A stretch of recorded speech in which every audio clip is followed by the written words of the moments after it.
আজকে আমি একটু সব রকম সবজি দিয়ে মানে বড়া বানাবো। এর মধ্যে বিট আছে, লাল আলু আছে, গাজর আছে, মিষ্টি কুমড়ো আছে, এই যে কড়াইশুঁটি আছে, তলায় বিনস আর ক্যাপসিকাম আর কাঁচা লঙ্কা কুচিয়ে রেখেছি। এই বেসনটা দিয়ে মেখে আমি বানাবো। তোমরা দেখো আমি কী করে বানাচ্ছি। দেখো এর মধ্যে নুন, কালো জিরে, হলুদ আর এই একটুখানি আদা কুচিয়ে দিয়েছি। দিয়ে এটাকে একটু মেখে নিয়ে তারপরে বেসনটা দিয়ে মাখবো। দেখো এর মধ্যে এবার বেসন দেবো, দিয়ে এটা মেখে নেবো।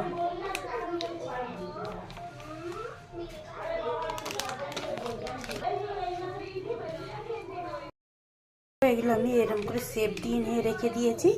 এবার প্যান গরম করতে বসিয়েছি। প্যানের মধ্যে আমি মানে এটা ডিপ ফ্রাই করবো না, স্লো ফ্রাই করবো।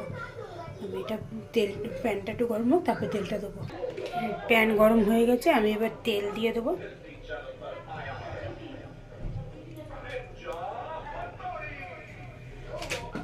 ব্যাস, বেশি তেল দেবো না, তেলটা গরম হোক তারপরে দেবো ওটা। তেল গরম হয়ে গেছে, আস্তে আস্তে আমি এগুলো সব দিয়ে দেবো।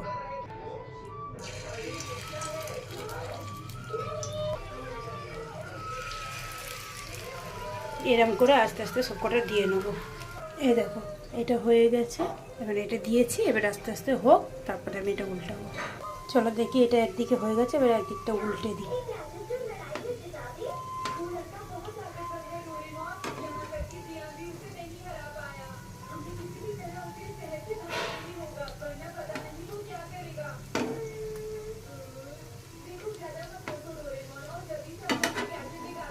এই দেখো সব কটা উল্টে দিয়েছি। এই দুটো লাস্টে ছিল, এই দুটো আবার দিয়ে দিচ্ছি সাইডে।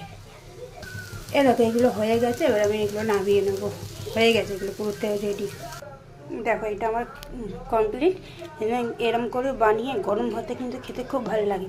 তার মধ্যে সব সবজিও আছে, তার সবজিগুলো মানে প্রোটিন পাওয়া যায়। জানো তো বাচ্চারা সবজি খেতে চায় না, এমনি করে বানিয়ে দেবে, খেয়ে নেবে।